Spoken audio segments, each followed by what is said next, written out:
pasal baru. Terakhir akidah. Terakhir mementingkan akidah. Terakhir lagi sulukut tariq. Ya ada il-faraid.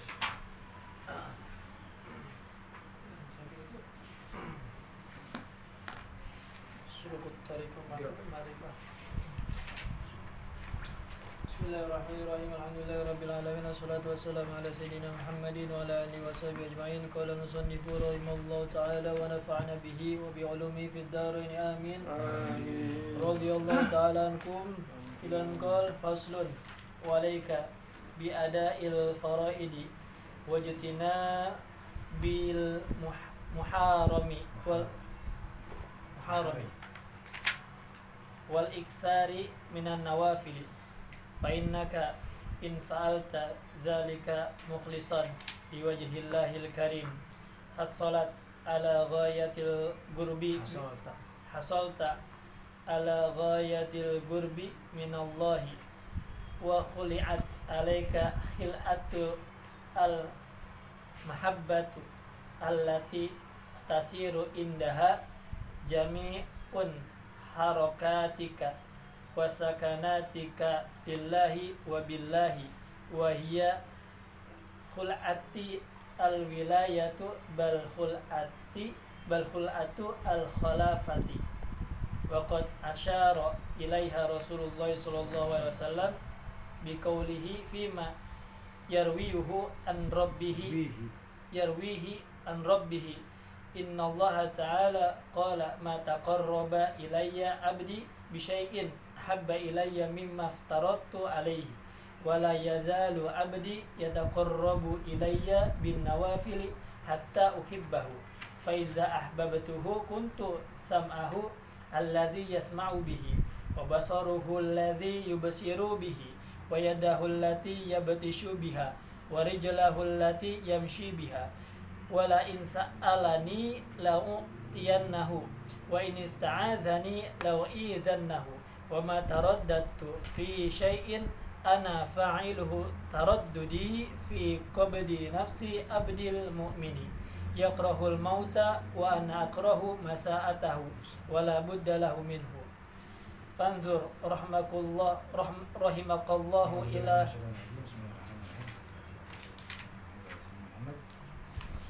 Kita lanjut lagi bab tasawuf ya, ilmu tasawuf. Dalam ilmu tasawuf kita akan melanjutkan apa yang dibahas dalam kitab As-Salatul Mu'awanah karya dari Al-Qutbul Irsyad Al-Habib Abdullah bin Al-Haddad, mengatakan setelah selesai di mana beliau mengingatkan kepada kita agar selalu memperkuat, mempertahankan, menjaga akidah ya, khususnya dalam akidah Ahlus Sunnah wal Jamaah, di mana yang terakhir kita diingatkan oleh beliau bahwasanya selain menjaga akidah, kita pun dianjurkan untuk tidak memperbanyak dalam urusan bicara ya. Makanya kemarin kalimat terakhir di sini sebelumnya dikatakan wala taghawwalu fi ilmil kalam wala taghawwalu minal khawd fihi katanya. Jadi kalau seumpama kita memperbanyak bagaimana caranya kita belajar untuk bisa berbicara dalam setiap ilmu ya kan, kebanyakan orang bisa berbicara ya kan, untuk menerapkan pada dirinya akan lebih sulit ya. Kebanyakan yang dimaksud, yang kebanyakan itu tidak dianjurkan. Boleh dianjurkan menguasai, memperdalam ilmu kalam ya kan, memang tapi terlalu atau keterlaluan, kebanyakan itu tidak dianjurkan ya. Karena justru untuk perkara akidah ini perlu betul-betul dipahami sejalur dengan apa yang memang diajarkan oleh Rasulullah SAW, para sahabatnya, para tabi'in, dan para ulama-ulama salafus saleh. Jelas ya? Jadi yang perlu diperhatikan adalah bagaimana caranya akidah atau keyakinan dalam diri kita itu selalu kuat, terjaga, ya kan?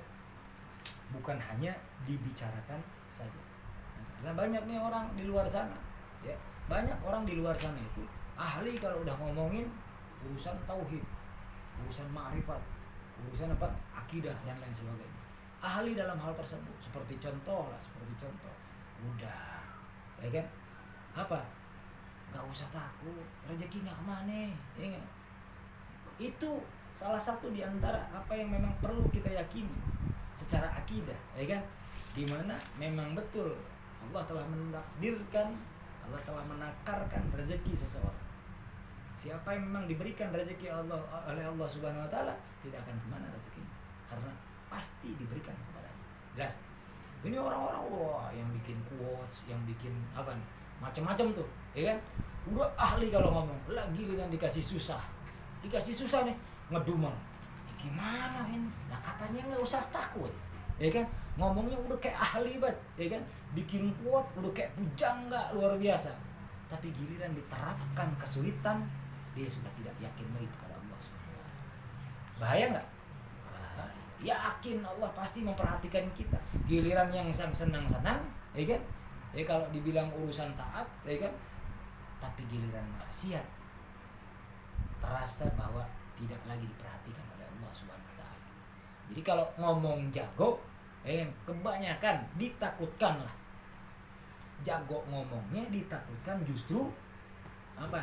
Kita nggak pandai atau nggak bisa menerapkan. Makanya kalau kebanyakan nggak bagus. Tapi kalau apa? Menguasai dianjurkan. Karena bagaimana kita bisa menjelaskan, bagaimana kita bisa menyampaikan kepada orang yang tidak memahami, belum memahami, ya kan? Secara akidah yang memang diajarkan oleh Allah, Rasulullah, dan terus dibawa oleh para sahabat, tabi'in dan ulama-ulama salafus saleh. Kalau kita tidak pandai, tidak bisa menjelaskan, sebagai ilmunya itu public speaking, ya kan bahasanya, berbicara kepada orang-orang, menjelaskan apa yang seharusnya dijelaskan. Kita nggak bisa menjelasin, mau ngomong apa? Gimana ini? Gitulah pokoknya. Ujungnya, gitulah pokoknya. Udah, gitulah pokoknya, dibawalah gitulah pokoknya, terus turun temurun dengan gitulah pokoknya. Karena tidak dijelaskan, maka setiap orang memiliki penjelasan masing-masing. Benar nggak? Makanya kalau dibilang tetap ilmu kalam itu dianjurkan. Jadi Habib Abdullah bin Al-Haddad di terakhir yang memang kita bahas sebelumnya ini bukan sedang menghina, bukan sedang mengecilkan orang-orang yang memang pandai berbicara, bukan. Tapi hati-hati, jangan terlalu. Makanya bahasanya tatakawwur, ya kan? Bahasanya keterlaluan dalam mencari tahu tentang ilmu kalam. Karena banyak terjadi nih, lagi ngajinya ilmu tasawuf, yang dibahasnya itu nahwunya gimana tuh, ya kan? Ini sorobnya gimana tuh, yang dibawa lugohnya, ilmu bahasanya. Ya, ada tuh ngajinya ilmu fikih tentang urusan hukum, yang dibawa ini nahwunya gimana, bacanya gimana, yang dipermasalahkan sama dia cara bacanya. Ketika ditanyakan ini sama, ketika diartikan dengan nahwunya, dipahami dengan maknanya yang sedang dijelaskan sama, nggak ada perbedaan, tapi diperdebatkan urusan bagaimana cara bacanya. Itu orang kalau udah keterlaluan dalam membahas ilmu kalam. Jadi tidak fokus terhadap inti yang sedang dibicarakan, konteksnya, tapi dia mempermasalahkan teksnya. Nah itu bahaya. Karena kalau udah sibuk dengan teksnya, tidak memahami konteksnya, bukan kita memahami teks atau tidak perlu dipahami teksnya, bukan. Jadi sekali lagi Anda tegaskan bahwa keterlaluan tidak baik, ya kan? Tapi kalau memang harus menguasai, memang itu adalah sebuah anjuran. Jelas? Paham nggak? Alhamdulillah. Nah sekarang pasal baru, ya kan? Masih berkaitan dengan sebelumnya, ya kan? Namun pasal di sini mengatakan bahwa selain apa yang memang kita yakini dalam diri kita, ya kan? Membukanya dengan syahadat, ya kan? Maka ada perkara-perkara yang memang perlu kita perhatikan. Bukan hanya diperhatikan, tapi perlu kita jalankan. Karena ada orang yang memang merasakan udah betul-betul dekat kepada Allah Subhanahu wa taala, tapi apa yang diwajibkan oleh Allah dia abaikan. Bagaimana dia katakan cinta, bagaimana dikatakan taat kepada Allah atau ma'rifat kepada Allah ketika perintahnya dia tak laksanakan. Gimana mau ngomong begitu, ya kan? Di mana letak kejujurannya? Orang ngomong ma'rifat, ya kan? Orang ngomong ahli dalam ilmu agama bahasanya, tapi contoh misalkan aurat kemana-mana, gimana mau dikatakan dia paham, ya kan? Masih banyak orang-orang mengaji lagi giliran olahraga pakai sontog, belum cek Sunda nama. Namun sontog teh apa? Celana yang pendek ini. Kolor mah bukan ini. Hah? Kolor ini yang begitu dah pokoknya. Kalau bahasa Sunda sontog tuh, iya bahasa sontog. celana potong. Nah ini dikatakan faslun, di pasal ini Habib Abdullah bin Al-Haddad ya menyatakan atau menasehati kita bahwa dikatakan wa alaika bi ada'il faraid, katanya wajtina bil maharim ya. Dan untuk kita ya wajib kepada kita, kalimatnya wa alaika tapi sengaja aneh katakan kita, artinya harusnya kamu, tapi aneh juga sedang dinasihati oleh beliau, makanya artinya artikan dengan kita. Wa alaika, dan wajib kepada kita katanya bi ada'il faraidi, untuk menunaikan setiap apapun jenis kewajiban ya, yang fardu-fardu, yang wajib-wajib, karena wajib fardu itu salah satu kalimat yang mutaradif. Mutaradif itu salah satu kalimat yang memang sinonim kan, persamaan. Nah, kalau perbedaan antonim. Jadi apa yang telah diwajibkan itu kita perlu tunaikan, kita perlu kita perlu amalkan. Selain daripada mengerjakan apa yang menjadi perintah Allah, apa yang menjadi perkara wajib bagi kita, kita pun perlu menjauhi apa yang telah atau yang diharamkan. Paham? Jadi jangan mengaji, sholat, mabok oge, ya itu, judi oge, balance, ya kan?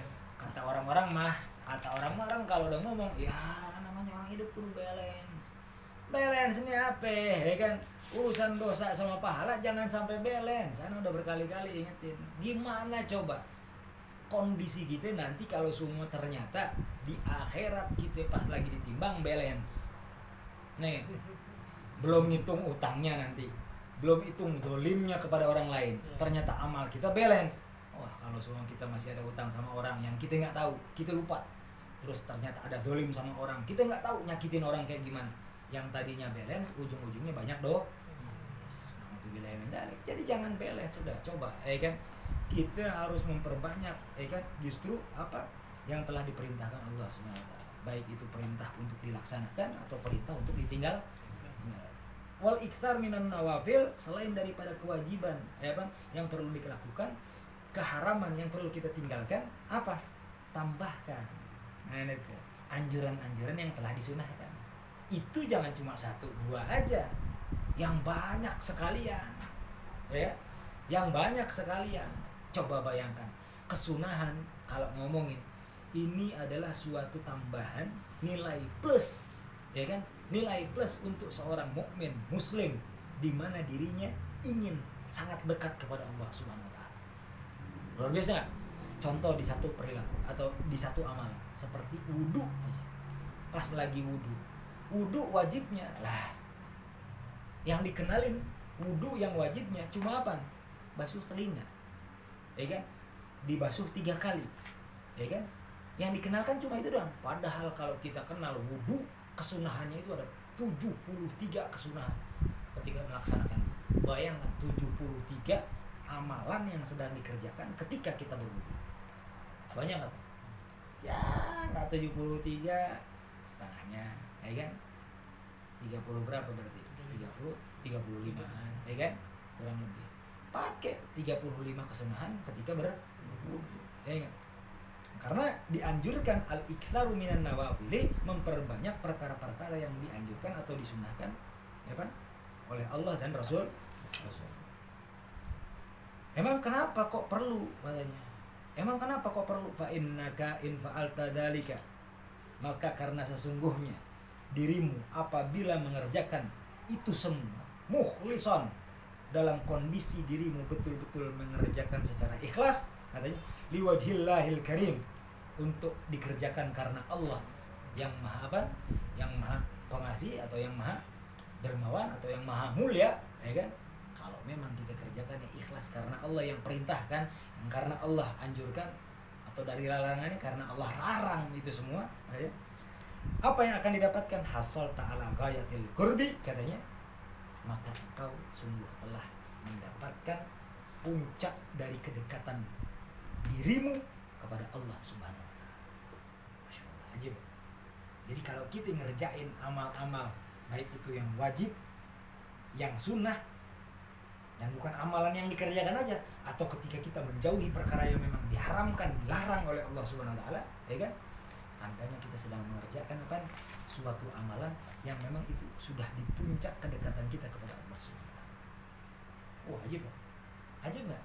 Kalau kadang-kadang masih berat, ya kan? Jangankan yang sunnah, ya kan? Ayo dong sholat tahajud, ya kan? Wah, siapa yang bisa maksa-maksa? Ada yang dapat memaksa seseorang mengerjakan yang sunnah. Kalau yang wajib sudah dipaksakan dalam agama, dalam syariat, benar gak?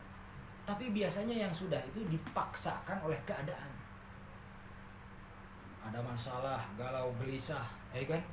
Sengsara kehidupannya, nggak sukses, kerjaan nggak dapat misalkan, udah langsung sholat tahajud ya rajin. Pengen ujian biasanya kalau anak sekolah masih belajar tuh, pengen ujian tahajud ya rajin. Orang susah sholat tahajud, ntar kalau nggak duhanya sampai maksimal. Karena kesusahan, dipaksa karena keadaan, ya kan? Walaupun enggak, jujur dengan diri sendiri. Orang lain menilai, ya, tapi nilai yang sesungguhnya dalam diri sendiri. Kalau kita bisa jujur, ya kan, bukan karena keadaan, tandanya kita ikhlas lillahi ta'ala. Karena kadang-kadang yang bahasa mohon maaf, kalau yang karena keadaan itu, keadaan sudah selesai juga amal. Iya enggak? Sholat duha, pengen dapat kerjaan dapat, ada aja alasannya. Lagi istiqomah sholat duha, kerja udah sibuk, ya sekarang agak sulit kenapa?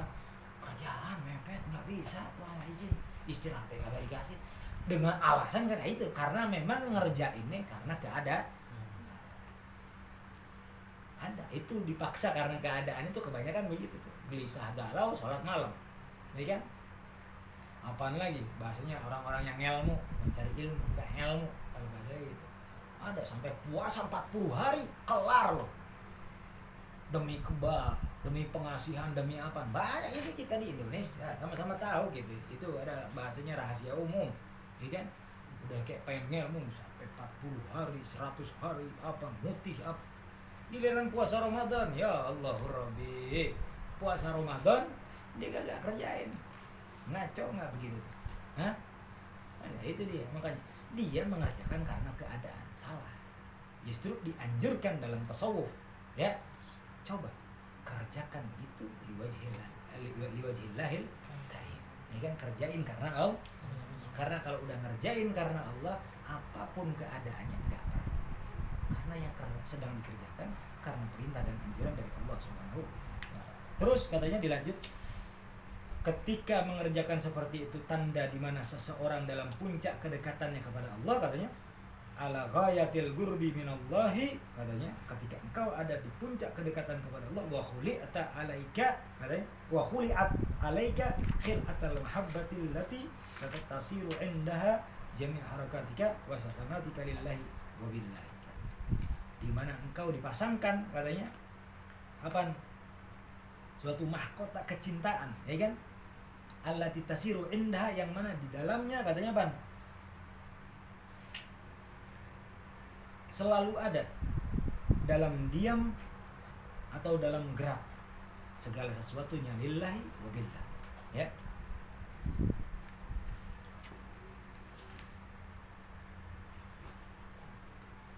Jadi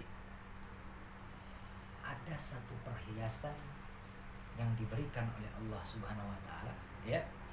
Ada satu perhiasan yang diberikan oleh Allah Subhanahu wa taala kepada diri seseorang yang sudah melatih dirinya untuk mengerjakan sesuatu ikhlas kepada Allah Subhanahu wa taala, ya. Bahasanya satu keindahan yang Allah berikan, yaitu keindahan di mana bahwa dalam diamnya, ya, atau sedang mengerjakan apapun yang sedang dikerjakannya, itu semua dikerjakan atau diamnya karena Allah Subhanahu wa taala. Contoh, diganggu sama orang, dia tidak membalas gangguan itu, diam, berarti kan diamnya itu karena apa? Karena takut, atau karena memang kata Allah jangan kau balas orang yang menyakitimu, bahasa begitu ya. Nah, kalau memang dia karena memang takut, dia nggak dapat pahala. Tapi kalau semua udah biasa dengan berlatih keikhlasan, diamnya karena Allah Subhanahu wa taala, itu adalah suatu kemuliaan yang Allah berikan. Ya, karena orang kan diamnya itu kan diam karena apa? Misalkan orang nggak jajan karena apa? Kita contohin, orang nggak jajan gara-gara apa? Antara dua, ya kan? Atau mungkin 3, atau mungkin 4. Kita ambil 2 deh. Antara nggak punya duit, ya kan? Atau memang dia nggak suka jajanan deh, benar? Atau dan yang lainnya kita ambil. Ini contoh aja, misalkan. Atau mungkin kita ambil atau tambah nih satu lagi, nggak jajan karena apa? Jangan pentingkan keinginan, ya kan? Yang pentingkan sekarang kebutuhan, ya kan? Sisanya kita sedekahkan, amalkan untuk amalan-amalan untuk di kehidupan yang akan datang. Contoh dalam tasawuf, ya kan? Tapi itu 2, ya kan? Kalau pakainya 2 karena memang nggak suka, karena memang nggak punya, nggak ada pahalanya, paham? Nggak ada pahalanya. Tapi kalau dipakai dengan cara yang memang ada pahalanya, ya itu tadi, keindahan yang didapatkan. Bukan hanya diindah, tapi pahala yang didapatkan. Ajib ya? Kalau pakai tasawuf, jelas. Itu contoh-contohnya. Terus katanya, di mana keindahan ini, ya perhiasan ini yang akan Allah berikan, bahkan dalam diammu itu terlihat indah, ya kan? Terhias dirimu itu dengan hal-hal seperti itu, katanya, wahya khilatul wilayah bal khilatul khilafah. Masya Allah, perhiasannya para wali, ya kan? Keindahan yang Allah berikan, perhiasan yang Allah berikan kepada para wali, bahkan al khilafah, ya kan? Penerus, ya kan? Yang membawakan syariat, ya kan? Ma'rifat dari para nabi. Dilanjut, waqad asyara ilaiha, ya, untuk menegaskan hal tersebut, ya, untuk menegaskan hal tersebut, bukan hanya semata-mata ini katanya Habib Abdullah bin Alwi Al-Haddad, ya kan? Bukan semata-mata itu. Kalau orang yang nggak kenal nih, kalau yang nggak kenal, kita mungkin memperkenalkan, memberitahukan bahwa beliau adalah Qutbul Irsyad, ya kan? Orang yang dimuliakan sepanjang zaman, seluruh dunia membaca kitabnya, ya kan? Kalau dibilang nih, beliau lah Habib Abdullah bin Al-Haddad menasihati kita, memberitahukan kita tentang pentingnya bertasawuf dalam kehidupan. Contoh, nggak kenal siapa, misalkan apa yang diucapkan beliau sesuai dengan apa yang dikatakan oleh Rasulullah SAW. Di mana? Apa yang pernah Rasulullah katakan? Nah, ini di sini. Waqad asyara ilaiha Rasulullah SAW. Ya, waqad asyara ilaiha Rasulullah SAW, katanya. Nih, dijelaskan oleh beliau. Dengan hal tersebut yang dijelaskan di sini, Rasulullah pun pernah menginstruksikan terhadap seperti itu, katanya. Menginstruksikan, memberitahukan, asyara ini menunjukkan. Asyara itu sebetulnya menunjukkan, tapi bahasa menunjukkan itu menginstruksikan. Instruksi kan, bukan interupsi. Ya, beda instruksi dengan interupsi. Tahu nggak bedanya? Ah, tahu nggak? Bukan konstruksi, beda lagi. Bukan induksi, bukan. Jadi jangan mentang UI, bukan. Jadi Rasulullah telah menginstruksikan, ya kan? Bahasanya udah menunjukkan. Dalam hadisnya Rasulullah SAW, di qaulihi fima yarwihi an rabbihi innallaha ta'ala qala, di mana Rasulullah menunjukkan hal tersebut, dia menginstruksikan atau mengucapkan itu, mengatakan hal tersebut, ya kan? Asyar, ya kan? Kisi-kisinya lah gitu. Rasulullah udah menjelaskan tentang hal tersebut. Di mana katanya Rasulullah mengatakan hal tersebut, ini diriwayatkan langsung dari Allah SWT sebagai hadis qudsi. Paham? Jadi Rasulullah menjelaskan atau menyampaikan ini riwayat langsung dari Allah SWT sebagai hadis qudsi, untuk menegaskan apa yang disampaikan tadi oleh Habib Abdullah bin Alwi. Emang apa katanya? Ya, dikatakan innallaha ta'ala qala, sesungguhnya Allah Subhanahu wa taala berfirman, mengatakan dalam hadis qudsinya, apa? Ma tagarraba ilayya 'abdi bi syai'in ahabba ilayya, katanya, mimma faratu alaihi, katanya, tidaklah seseorang hambaku itu mendekatkan dirinya kepadaku, katanya, bi syai'in, dengan sesuatu apapun, katanya, ahabba ilayya, katanya, yang lebih kusukai, katanya, lebih kucintai, mimma faratu alaihi, katanya, dengan sesuatu yang telah apa? Yang telah ku wajibkan kepadanya. Terus dilanjut, wala yazalu 'abdi yataqarrabu ilayya bin nawafil. Itu kan terangnya. Iya benar. Wala yazalu 'abdi yataqarrabu ilayya bin nawafil hatta uhibbuhu. Dan tidak henti-hentinya ternyata hambaku ini mendekatkan diri kepadaku bukan hanya dengan yang wajib, tapi dengan yang sunnah. Hatta uhibbuhu, hatta uhibbu, sampai aku mencintai. Aja sampai aku mencintai. Ini apa? Dikatakan fa idza ahbabtuhu kuntu sam'uhu, katanya alladhi yasma'u bihi, katanya wa basarahu, katanya alladhi yubsiru bihi, katanya. Jadi kalau seumpama aku telah cinta kepadanya, maka aku akan apa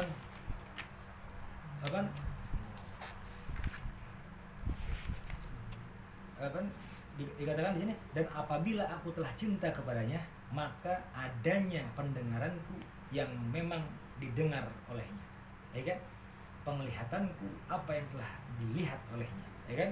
Wa yaduhu, kata allati yubtisu biha, katanya, wa jalwalati yamshi biha, katanya. Dikatakan tangan dengan apa yang memang digerakkan tangannya itu, kaki dengan apa yang dilangkahkan oleh kemana kakinya melangkah itu, katanya. Jadi semua apa yang dilakukannya itu adalah arahan dari Allah Subhanahu wa Ta'ala. Jadi kurang lebih kalau semua dipahami nih, ketika Allah menegaskan dalam hadis qudsi, ya kan, tidak ada hambaku yang memang mendekatkan kepadaku, katanya, dengan cara dia melakukan apa yang memang telah aku wajibkan. Namun ternyata hambaku ada yang mendekatkan dirinya lebih dari itu, yaitu dengan mengerjakan yang sunnah-sunnah, yang hanya dianjurkan secara sunnah, sampai aku sangat mencintainya, ya kan? Dan apabila aku telah cinta kepada hambaku itu, maka seluruh apa yang dipandangnya kurang lebih itu sama dengan apa yang telah kupandang. Maksudnya apa? Pandangannya karena aku yang memandangkan pandangannya itu, ya kan? Pendengarannya karena aku yang mendengarkan pendengaran itu, ya kan? Apa lagi? Tangannya, apa yang dikerjakan adalah tangan yang dikerjakan itu telah diarahkan oleh, kurang lebih gitu. Langkahnya, setiap kemana melangkahnya itu karena langkahnya telah diarahkan oleh. Masya Allah ya. Jadi kalau udah orang-orang yang dikasih perhiasan keindahan dalam hidupnya oleh Allah SWT, jadi kerjaan apa yang dilakukan, duduk, diam, berdiri, apa segala macam, ngucap apaan aja, itu semuanya dari Allah SWT. Ya tapi itu derajatnya masih jauh, kita masih ngejar nih, kita masih hati aja masih jelek, ya kan? Jangankan hatinya yang nggak kelihatan, yang kelihatan yang masih jelek, ya kan? Gimana ya? Jangan langsung, sedikit-sedikit kita latih. Tasawuf perlu latih. Sedikit lagi, terus sedikit lagi. Nah tadi Fabi yasma'u, katanya, Fabi yasma'u wabi yabsiru, katanya, wabi yabtishu, katanya, yabtishu, katanya, wabi yamshi, katanya. Maka seluruhnya yang dikerjakan itu karena aku, dengan aku mendengarkan, dengan aku melihatnya, dengan aku yabtishu, wabi yamshi, dan dengan aku dia melangkah. Jadi kalau kita maknakan secara kalau maknanya sih luas, tapi secara sederhana maknanya ini, kalau dibilang orang kalau udah deket sama Allah cinta sama dia ini orang yang akan melaksanakannya, melakukan sesuatu karena Allah. Kalau kita kembalikan lagi apa kalimat yang memang menjadi yang disabda, yang difirmankan oleh Allah dalam hadis qudsi ini, orang melakukan sesuatu semuanya pakai bismillah, ya kan? Segala sesuatu, mau duduk bismillah dulu, karena memang dia selalu ingat kepada Allah Subhanahu wa Ta'ala. Bismillah, mengerjakan segala sesuatu yang memang menjadi dibal perkara yang dianjurkan, dia tambah dengan bismillah, maka udah jelas semua ada kebersamaan, ya kan? Ada kebersamaan dengan Allah Subhanahu wa Ta'ala. Indah kan kayak gitu? Indah banget. Makanya Allah tegaskan, ketika hambaku melakukan seperti itu, sama seperti aku yang memang telah melakukan dia seperti itu. Jadi karena memang Allah cinta sama dia, ya kan? Kadang-kadang orang-orang awam mungkin kelihatannya apa nih, bengong doang, diem gak karuan, yang katanya ulama, yang katanya apa, yang katanya kiai dan lain sebagainya, kok begini, nah kagak ngerti dia, ya kan? Tapi ini memang tidak sembarangan, ya kan? Ini orang-orang yang udah Allah kasih kemuliaan. Terus katanya wala insyaallah nih, tambahannya nih, bonusnya nih, ya. Sebenarnya tadi bonus juga, cuma ini bonus kayaknya ini adalah harapan semua orang nih. Apa? Ini harapan semua orang nih, harapan semua orang. Wala in sa'alani, katanya, la'utiyannahu, katanya. Dan apabila dia meminta kepadaku, aku kasih. secara langsung tuh. Ini lebih, ya kan? Lebih dari, karena kalau dibilang Allah akan mengijabah siapapun yang berdoa kepadanya, itu secara umum, ya kan? Innallaha sami'ud du'a, ya kan? Mujibud du'a, Allah mengijabah kepada siapapun. Tapi kalau udah dikasih atau kesayangannya Allah atau dicintai sama Allah SWT, itu lebih daripada apa yang umum. Ya, ini dikatakan apa? Wala in sa'alani la'utiyannahu. Kalau dia minta kepadaku, maka aku akan berikan. Bahkan pemahamannya itu kalau ditambah lebih jauh lagi pemahamannya ini apa? Jangankan dia meminta secara lisan, baru di hatinya ada keinginan, Allah langsung berikan. Ini orang-orang yang memang dicintai sama Allah SWT. Wali-wali Allah kayak gimana? Makanya jangan sampai menyakiti wali-wali Allah. Jangan sampai menyakiti orang-orang yang dekat kepada Allah, yang selalu dalam kehidupannya mendedikasikan hidupnya untuk agama, untuk Allah SWT. Dihina, hati-hati. Ada tersirat sakit hatinya, habis kau, dihabisi oleh Allah SWT. Bahaya kan? Bahaya. Makanya mereka mungkin tidak akan memperlihatkan sakit hatinya, ya kan? Bahkan menghempaskan sakit hatinya itu untuk agar segera diobati oleh Allah SWT yang maha mengobati, ya kan? Tapi tersirat sedikit secara manusiawi dia merasakan sakit, habis. Allah yang akan memperhatikan, karena semuanya terbimbing oleh Allah SWT karena saking dekatnya kepada Allah. Ini para wali nih, orang-orang yang memang dicintai sama Allah. Jadi jangan sembarangan melihat. Terus mana tadi? Wala ini sta'adani katanya la'uidannahu katanya. Dan apabila dia meminta perlindungan kepada aku, maka aku akan lindungi. Ya kan? Orang-orang yang dicintai sama Allah, kalau minta perlindungan pasti dilindungi oleh Allah SWT. Di katang tayungan lah cek Sunda. Apa cek Sunda? Katang tayungan. Katang tayungan itu kayak ada terus dijaga. Kejaga. Ada apa terus terjaga. Walaupun semua makhluk, semua manusia mungkin banyak ada penjaga-penjaga. Walaupun jangankan nih orang muslim, orang-orang bahasanya yang non muslim, orang-orang kafir itu Allah berikan, ya kan? Semua rezeki yang semua telah diberikan oleh Allah SWT. Apalagi orang-orang Islam, ya kan? Luar biasa. Mana tadi? Wa ma taraddadtu katanya fi syai'in ana fa'iluhu taraddudi fi ghabdi nafsi katanya abdul mu'min yukrahul maut wa akrahu masa'atahu wa la budda lahu minal maut katanya. Dan tidaklah ada sesuatu yang membuat, bahasanya sih sebenarnya kalau diartikan keraguan, ya kan? Tapi tidak ada sesuatu yang aku bolak-balik melihat kondisi hambaku itu gitu.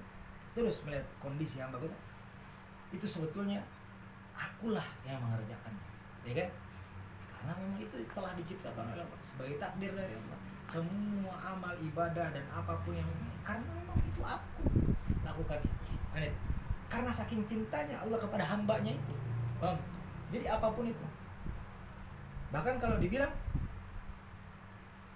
di mana walaupun cuma tekstualnya itu ragu, tapi maksudnya apa?